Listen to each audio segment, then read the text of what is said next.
Take a second and imagine it's 500 years ago. Say you're in Europe, at the tail end of the Middle Ages. If you had to name the biggest change between then and now, what would you choose? Maybe the internet or industrialization, or the incredible advances in health and medicine. Maybe you'd think back to Marx or Durkheim and say that it was the shift from feudalism to capitalism. These are all good answers, but Max Weber had a different one. The most important change wasn't technical or economic or political. The biggest change, he said, the one that best distinguishes the modern world from the traditional one, was a difference in the way we think.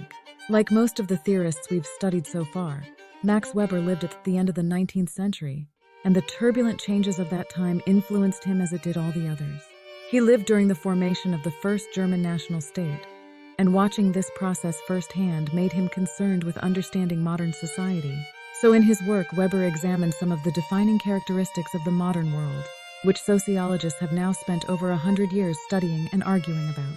He focused on ideas like rationalization, bureaucracy, and social stratification.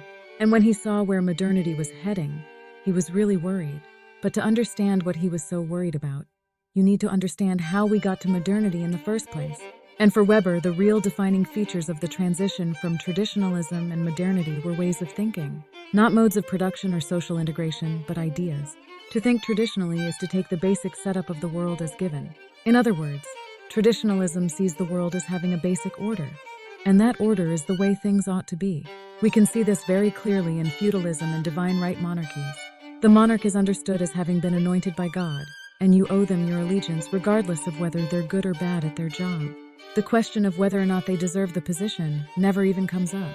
But if traditionalism takes things for granted, modernity doesn't. In modernity, everything is up for grabs. What Weber saw when he looked at history was that societies and people were becoming more rational. They were undergoing a process of rationalization. And Weber's definition of rationality included 3 specific things: calculability, methodical behavior, and reflexivity.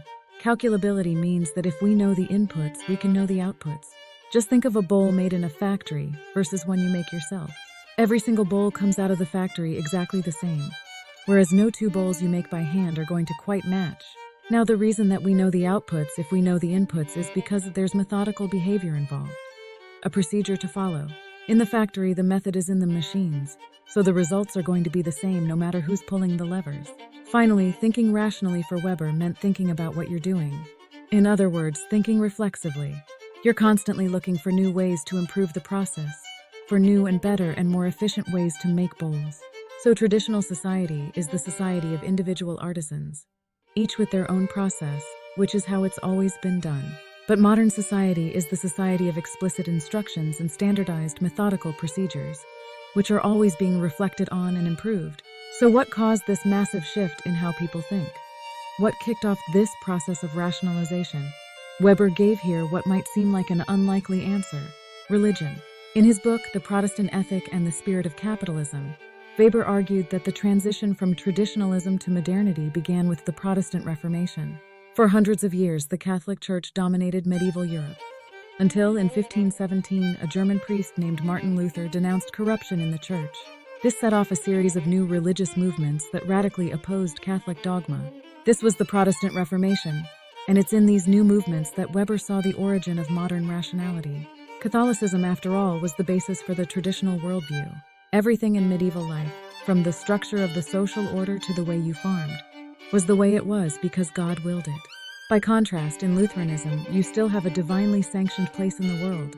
But for the first time, the question of how well you are performing your role became important. This idea of personal responsibility opened the way for another important figure in Weber's view of history, John Calvin. Calvin didn't believe that God could possibly be concerned with anything that one measly little human might do. Instead, Calvin believed in predestination. The idea that your fate, whether you're saved or damned, has already been set by God from the beginning of the universe, and there's nothing you can do to change it. You're either one of the elect or you're not. So how do you know? Through what Calvinists called a proof of election. And here's where personal responsibility really comes in. The proof that you were saved was to be found in how you lived your life.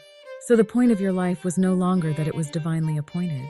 It became a matter of how well or how much you worked. And by extension of this logic, success itself became proof of election. If you're financially successful, then that was a sign that you were blessed by God. Suddenly, you didn't just work until your needs were met, as you did in traditional society. Now the work was an end in itself, and you worked to accumulate as much wealth as possible, because wealth proved you were saved. This is the sociological consequence of the Protestant Reformation that Weber studied and understood.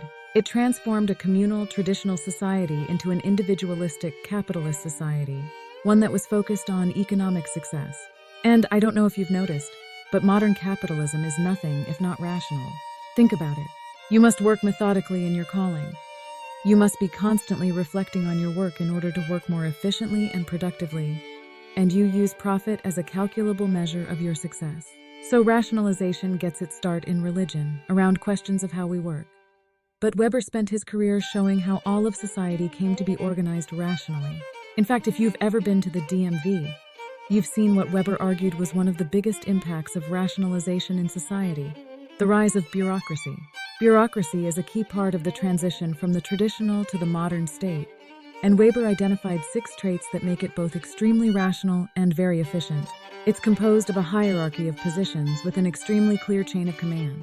This hierarchy is made up of many very specialized roles and is held together by formal, written communications. The people in the bureaucracy accomplish their work with technical competence according to detailed rules and regulations, and they do it without regard to the particular people they're serving. In other words, they do it impersonally. And I can't think of a better example of all these traits than the bureaucracy you see at the DMV. The workers do their jobs competently and according to the rules, and they treat you just like they would treat anyone else without regard for your personal characteristics, that is, impersonally. But there isn't only this change in the way the state works. There's also a change in the way the state is obeyed. In a traditional society, Weber believed that the state ruled through traditional legitimacy. People followed the king because that's how it had always been done. But the modern state works differently. It rules through a combination of what we call legal, rational, and charismatic legitimacy. Legal, rational legitimacy is essentially a belief in the system itself. You follow the rules because they are the rules.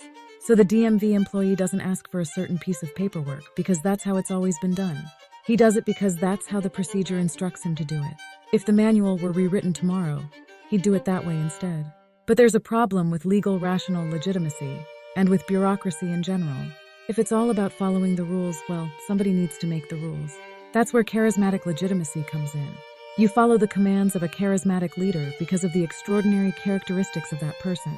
So the modern state is an apparatus of rules, which are ultimately directed by a group of charismatic leaders. In the US, for instance, when we go to the polls every 4 years, we're making a choice about who's going to direct the bureaucracy, and we make that choice based on the characteristics of the people running.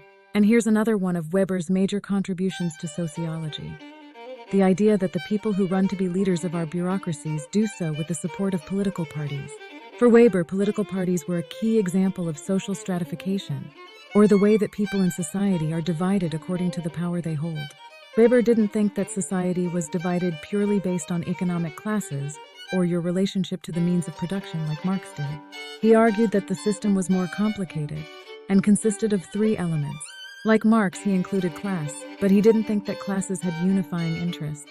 Weber also included political parties, defined broadly as groups that seek social power. And finally, he included status groups, defined by social honor, which includes things like respect and prestige. All 3 of these things, class, power, and status, affected a person's place in society. More importantly, each of these elements of social stratification could vary independently. So there could be a poor priest, say, who is high in social prestige but of a low class, or a lottery winner who is of a high class but low in status, or a bureaucrat in a political party who has some measure of political power, but not necessarily money or status. And then there are those who can turn their fame or status into political power. Unlike Marx, Weber didn't take a particularly critical stand on stratification in society, but that doesn't mean he didn't see its problems. For Weber, rationalization was the defining feature of the modern age, and he was deeply worried about it. Remember, rationalization is about 3 things: calculability, methodical behavior, and reflexivity.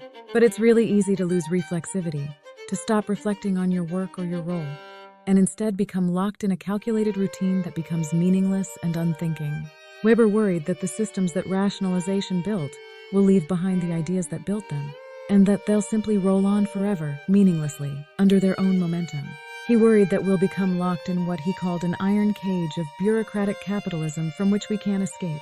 Our lives will become nothing but a series of interactions based on rationalized rules, with no personal meaning behind them. This worry about meaning and the concern for ideas and how they shape our reality is one of the big influences that Weber handed down to future sociologists. On the micro level, these ideas were picked up by what's known as the symbolic interactionist paradigm and theorists like Erving Goffman. Meanwhile, theorists like Talcott Parsons and Jürgen Habermas took on the more macro version of these questions, looking at processes like rationalization and bureaucratization and culture more generally. We'll talk more about culture and what it is next time. But for now, you learned about Max Weber and his understanding of the modern world. We talked about rationalization and the transition from traditional to modern society. We discussed bureaucracy, legitimacy, and social stratification in the modern state. And we saw why Weber was so worried about the modern world.